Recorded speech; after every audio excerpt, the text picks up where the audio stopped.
ఒక్కసారి కొమ్మూరి గోల్డ్ కి కాల్ చేయండి. తాకట్లో ఉన్న మీ బంగారాన్ని విడిపించి మార్కెట్ ప్రైస్ కి వాళ్ళు కొనుక్కుని మిగతా డబ్బులు మీకు ఇచ్చేస్తారు. మనం టీవీలో బ్రేకింగ్ న్యూస్ చూస్తున్నాము.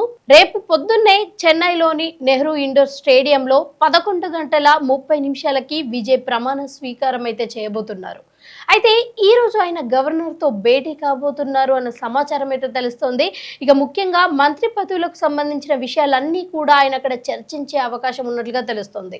దాంతో పాటు ఇక ఈ మంత్రి పదవిల్లోని ఎవరెవరికైతే ఇస్తారు అన్న ఆ లిస్ట్ కూడా అతను అక్కడ సమర్పించే అవకాశం ఉంది అన్నట్లుగా తెలుస్తుంది. ఇక మొత్తంగా ఇప్పుడు మనం ఒకసారి ఇక్కడ చూసుకున్నట్లయితే తమిళనాడులో 234 స్థానాలు ఉన్నటువంటి పరిస్థితి.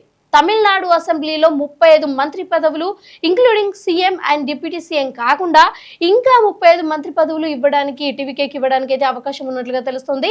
ఇక దాంట్లో 4 నుంచి 6 వరకు కూడా ఇతర పార్టీలకైతే అంటే బీసీకే కావచ్చు, పిఎంపీకే కావచ్చు, లేకపోతే డిఎండికే కావచ్చు, ఈ పార్టీలకైతే ఇచ్చే అవకాశం ఉండొచ్చు. ఎందుకంటే ఈ పార్టీలతోనే మన టీవీకే విజయ్ అయితే గవర్నమెంట్ ఫామ్ చేయబోతున్నారు కాబట్టి సో దీంతో పాటు కాంగ్రెస్ కి కూడా ఒక 2 మంత్రివర్గపు పదవులు అయితే ఇచ్చే అవకాశం ఉంది. అయితే ఇక్కడ ఇంకొక చర్చ జరుగుతున్న విషయం ఏంటి అంటే శబరినాథం ఎవరైతే ఉన్నారో అతని డ్రైవర్ వాళ్ళ కొడుకుకు ఎమ్మెల్యే సీట్ ఇచ్చిన విషయం మనందరికీ తెలుసు. అండ్ అతను గెలిచిన విషయం కూడా ఇప్పుడు సెన్సేషనల్ గా మారింది. సో అతనికి కూడా ఒక మంత్రివర్గపు పదవి ఇచ్చే అవకాశం ఉన్నట్లుగా అయితే ఇక్కడ ఒక గట్టి చర్చ నడుస్తుంది. మరి అది ఎంతవరకు నిజము అన్నది కూడా మనం చూడాల్సి ఉంది. ఇంకా ముఖ్యంగా చెప్పాలి అంటే టీవీకే పవర్ లో ఉన్నప్పుడు ఉమెన్స్ కి చాలా స్ట్రాంగ్ గా నిలబడతాము అని అయితే ప్రచారంలో చెప్పడం జరిగింది. సో దాంట్లో భాగంగానే టీవీకే పార్టీ ఉమెన్స్ ఎంపవర్మెంట్ కోసం ఎక్కువగా కోరుకుంటుంది కాబట్టి ఇక్కడ ఉమెన్స్ కి కూడా మంత్రివర్గపు సీట్లు అయితే ఇచ్చే అవకాశం ఎక్కువ స్థాయిలో కనిపిస్తున్నాయి. అలాగే ఎట్ ద సేమ్ టైం ఇక్కడ ఉమెన్స్ తో పాటు కాంగ్రెస్ కి కూడా ఒక మంచి కీలకమైన వ్యక్తులని అంటే రాజకీయ అనుభవం ఉన్న మంచి వ్యక్తులను తీసుకొని వాళ్ళకి కూడా మంత్రివర్గపు పదవులు అయితే ఇవ్వబోతున్నట్లుగా తెలుస్తుంది. అండ్ ముఖ్యంగా కాంగ్రెస్ కి దాదాపు ఒక 2 సీట్ల నుంచి 3 సీట్ల వరకు అయితే మంత్రివర్గపు సీట్లు ఇవ్వబోతున్నారు. ఇక్కడ చూసుకున్నట్టయితే బిఎస్ బాబు ఎవరైతే ఉన్నారో స్టాలిన్ ని ఓడించిన ఒక నూతన సొంత నియోజకవర్గం అంటే స్టాలిన్ కి ఒక సొంత నియోజకవర్గం అయితే కొల్తూరు. ఆ కొల్తూరులో స్టాలిన్ గత కొన్ని దశాబ్దాలుగా అంటే 10 సార్లు గెలిచాడు. ఒక 6 సార్లు జనరల్ ఎలక్షన్స్ లో గెలిస్తే 4 సార్లు బై ఎలక్షన్స్ లో గెలిచాడు.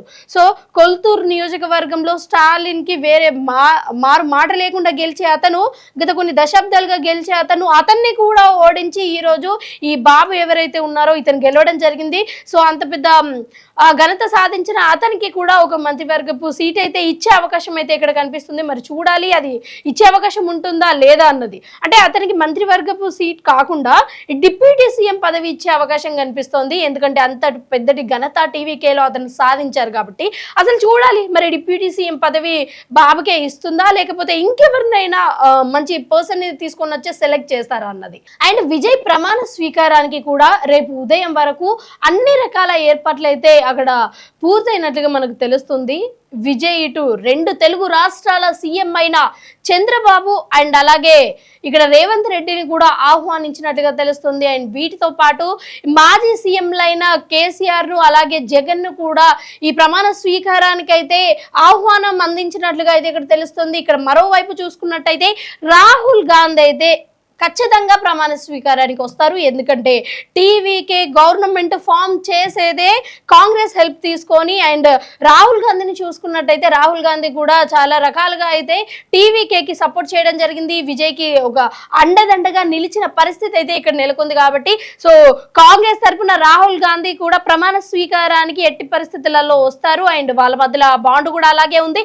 అండ్ టీవీకే పార్టీ కూడా కాంగ్రెస్ తరఫున అయితే ఆ సపోర్ట్ తీసుకుంది కాబట్టి ఇంకా అలాగే కాంగ్రెస్ కి దాదాపు 2 ముఖ్యమంత్రి పదవులు ఇచ్చే అవకాశాలు అయితే ఇక్కడ కనిపిస్తున్నాయి. అలాగే ఎవరైతే వేరే ఇండిపెండెంట్ పార్టీ నుంచి తీసుకుంటున్నారో వాళ్ళకి కూడా 2 నుంచి 3 పదవులు ఇచ్చే అవకాశం ఉంది.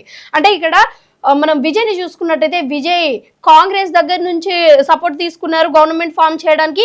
అలాగే కొన్ని ఇండిపెండెంట్ పార్టీల నుంచి కూడా సపోర్ట్ తీసుకున్నారు ఈ డిఎండికే ఇవి డిఎండికే అంటున్నా, సారీ, ఈ వేరే ఇండిపెండెంట్ పార్టీస్ తరపు నుంచి కూడా. సో కాంగ్రెస్ తో పాటు ఇతర పార్టీలకి కూడా అతను ఆ మంత్రివర్గపు సీట్లు అయితే ఇవ్వడానికి రెడీగా ఉన్నారు. అలాగే ఏపీ మాజీ సీఎం జగన్ కి కూడా పిలుపునిచ్చినట్లు మనందరికీ తెలుస్తోంది. సో మరి చూడాలి నిజంగా రేపు ప్రమాణ స్వీకారము అసలు ఎంత అంగరంగ వైభవంగా జరుగుతుందా అన్నది. ఓవరాల్ గా వేచి చూడండి. రేపు అసలు ప్రమాణ స్వీకారాన్ని కూడా ఒకసారి చూసే ప్రయత్నం చేద్దాం. రేపు పొద్దున దాని గురించి కూడా ఒక మంచి వీడియో చేసుకుందాం. స్టే ట్యూన్డ్ టు మనం టీవీ.